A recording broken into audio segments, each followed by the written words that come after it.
Hey guys, this is Eric Weingarten with Weingarten Racing. A little quick video on some modifications done to these Brodix Race Rite oval port 270 heads. This is kind of like a quick video. If I'd planned it out better, I probably would have done things a little differently. But hopefully you'll get some ideas on this. What this head is, if you could tell, and it's upside down. I don't feel like flipping it for you, but this is a Brodix Race Rite 270 oval port head. And what this head is, it's like, you could think of it like an aftermarket replacement for your 781 oval port heads that you had from the factory, which are really good heads. They sell probably a ton of these heads. The chamber design is really close to the 781s. It's still got a 26-degree valve angle, which is just like the stock big block Chevy. A lot of the aftermarket heads will have a 24-degree. These are still at 26. They also, I'm going to show you the exhaust here. That exhaust port height is stock height. So it doesn't take a special head or anything. If your headers work with the 781, they'll work with this. Now, the heads themselves have a 225 intake valve and a 188 exhaust valve. They have 11/32 stems, which is different than the stock heads. Stock heads are 3/8. Stock valve sizes, they vary depending on which oval port you got. But most people went to like a 219 by 188. That's, what they would do after they got them, like the 781s or whatever. They do some work to get there. You can find some smaller closed chamber oval port heads that actually have a smaller valve. But anyway, these are 225, 188, 11/32 stems. The smaller stems, they weigh less, and they also flow a little bit better. If your piston work with your 781, chances are it's going to work with this head itself as well. Now, this head, besides using all the stock stuff, so it doesn't take shaft mounts or nothing, stud mounts will work. It's a nice head, but there's a lot of things that can be improved on it. I'm going to try to show you. Now, I've already done a valve job, and this is what I mean. If I'd planned this out a little bit better, what I would have done was float it right out of the box. So instead, what I'm going to do is I've flowed some before straight out of the box. So I didn't flow this set straight out, but anyway, I'm going to show you some stock numbers from the heads from before, and then I'm going to show you what happens when you modify them and what they'll do, and I will flow this one. It's not a direct A to B comparison, and I understand that. I just didn't plan it out well. And the reason why I can't just flow this one and call it that is because it's got a valve job done. It's not what you get from the factory. I did a different one, the customer requested it. Now, let's go through what really got changed and what areas really needed improvement. And I've talked about this before in my videos, but if you see this ledge right here, so this is the valve job, and I don't have my pointer, I just have this marker. There's a top cut that goes right into the chamber. It hits that ledge there, and that hurts low lift low. Usually by the time the valve's a bit above it, it doesn't hurt quite as bad, but definitely hurts a low lift low. As you can tell, it's got a massive one on the exhaust as well. It's got one on this side, and it's got one over here. The chamber itself, like I said, not the best design. Now, if you're like, well, what can you do about it? Well, this is what I do. As you can tell, I blended that out. Blended out this. And the same with the exhaust side. So that part's gone. And then I blended out these. As you can tell, it's got a ledge there. And that's gone. Also on the intake side, it's gone. This ridge between here, it's smoothed out. Probably could have done a little bit better job. The catch is with those is it's pulled so far back that if you really smooth it out, there won't be much left. But anyway, not bad. I know, like, this was a really quick get it done type of job. I don't charge very much for this service, so it's not as detailed as I'd say as like some of my full port jobs. But this one's an easy gain. Like, this really will gain airflow, and I'll show you in a little bit, but easy gain.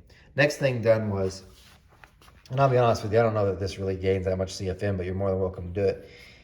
The heads themselves come CNC bowl blended, and as you can tell, CNC gasket matched on the intake side. So if you notice, it leaves a ledge. Let me see if I can get a better one. See that ledge right there where it is? On some, it's not so bad. So that transition of lighting is crap. Should have grabbed a flashlight.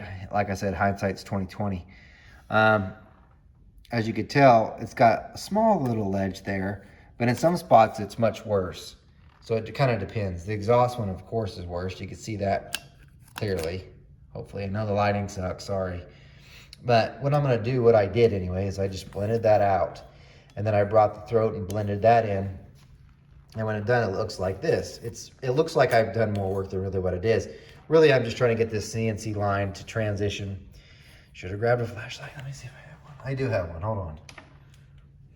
This is probably going to be blinding now. Apologize for that. There we go. That's a little bit better. You can see that transition there. What I did is just blend that the whole way and then just blend it up the valve job. Now you can tell because my valve job is more aggressive, it leaves that little notch there. Let's just put the light over here. There. You can see how it's left a ledge there that I get rid of by blending in the throats. And that's what you get on this. So it's all blended in, that's it.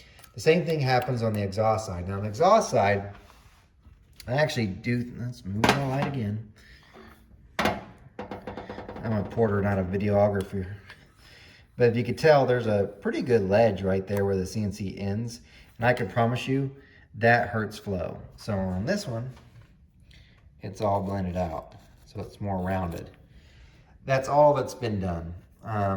Besides the valve jobs, is this chamber work and what I just showed you with the bowl blend. I'm gonna flow it after and you'll get to see some results. Now again, it's not a direct A-B comparison between a stock one and what this is because like I said, this stock one, even like it is, has a valve job done. So I'm gonna show you a stock one with no valve job and then this. So this I'm confident, and I've showed before how to do this in many videos. This is a easy thing to do, so not bad. Now if you're like, you know what, I don't trust myself enough to do this, how much do you actually charge for this? Well, I charge $500. That's just new valve job, blending this and doing the chambers. The disadvantage I will tell you with this is the chamber is going to grow by about 2 cc's. You're like, oh my gosh, I wanted 119 and you're giving me 121. Yes, now if you want that back, which I'm going to do anyway, you can mill the head down. So it's going to take about 12 thousandths to get the head back to 119 cc's.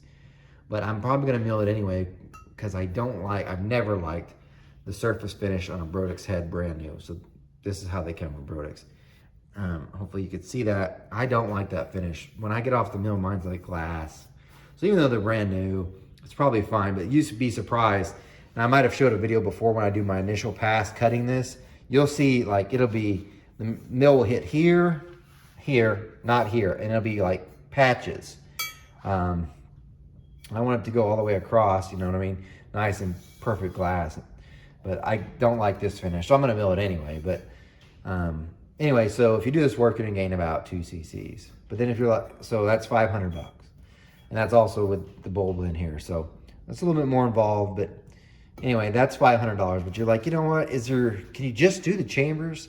Yeah, I can just do the chambers, but I prefer not to. But I will tell you this, Brodix does have an option that if you wanna have this head with a CNC chamber, they'll sell it to you. That upcharge is $350, depending on your dealer. I charge an extra $350. Then Brodix does it all from them, and it comes to them, and when you get it, it's exactly 119 cc's.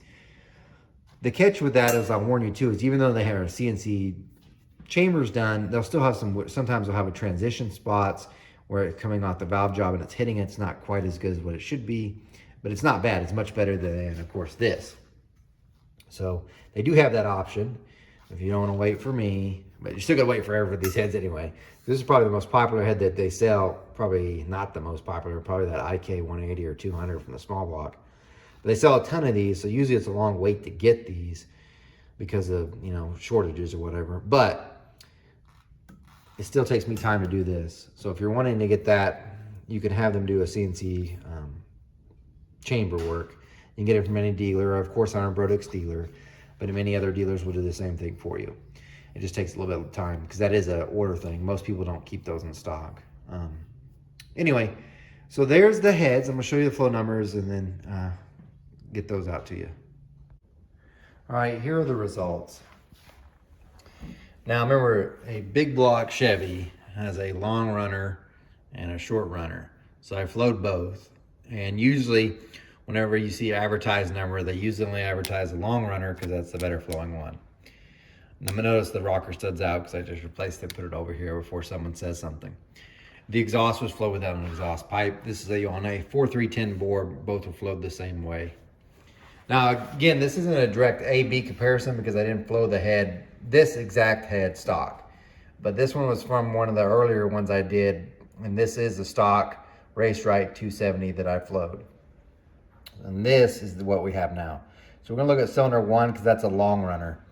And we'll see if it gained or lost or anything. So really at 1, it did lose a little, but that's a small difference there.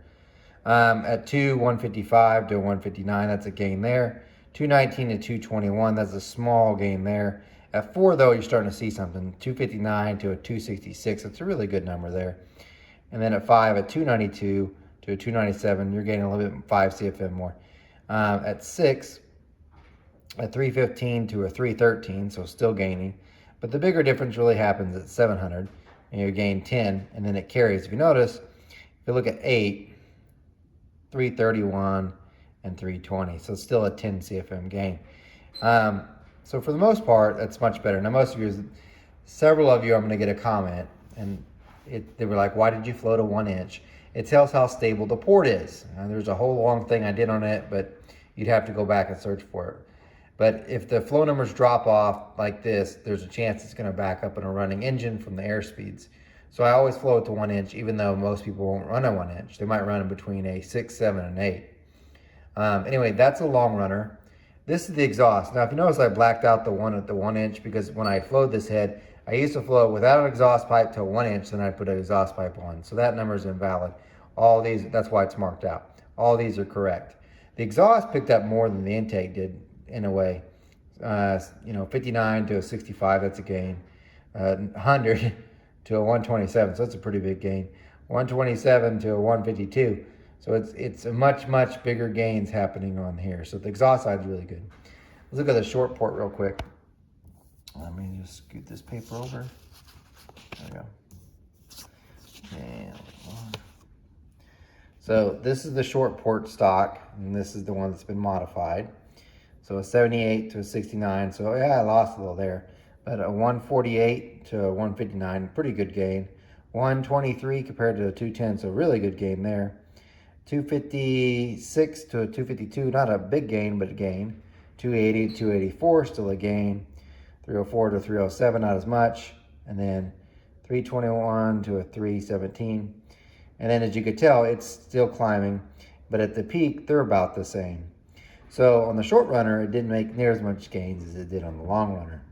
But it's always, I highly recommend this because it also helps with fuel fallout and other things as well too. Because when that fuel hits that ridge, things go weird. It also creates hot spots in the chamber, which no one wants. So anyway, there's easy change you could do. This is probably worth, I'd say, about 20 horsepower. So easy things you could do, 20 horsepower gain. Anyway, thanks for watching. You guys take care.